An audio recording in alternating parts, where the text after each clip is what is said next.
सब भाई के दिल से प्रणाम और गुड मॉर्निंग धनंजय जी। और जे देखा तो सब कुछ शेयर करी। घाम लगाते हैं।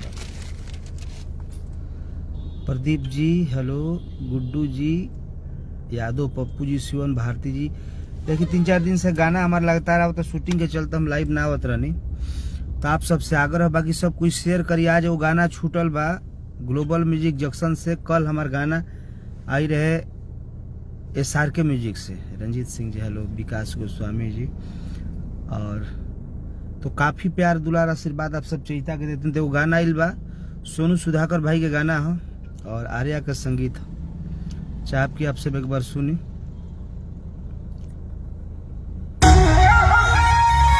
गाना में ट्रेंडिंग में चला था दुधिया गोराई वेब कंपनी से, विशाल भारती गाना है, आर्या का संगीत है। तो आप सबसे आग्रह बाकी सब गाना के प्यार आशीर्वाद दी जिसे हमेशा दिले बनी।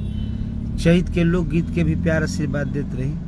सोनू यदवंशी जी, रॉकी रवि जी हेलो भाई, singer Deepak Yadav ji good morning, Bablu Kumar जहीरान Sanjeev. आप सब प्यार आशीर्वाद देते रही भाई के ही तरह। हरे गाना के लहर ली, हरे गाना के प्यार आशीर्वाद दी। चैता बहुत सारा आइल बा और लोकगीत भी आवेला, तो आप सब सुनी प्यार आशीर्वाद देते रहे। नेट से बजाइए ना भैया, नेट से बजाइए ना भैया।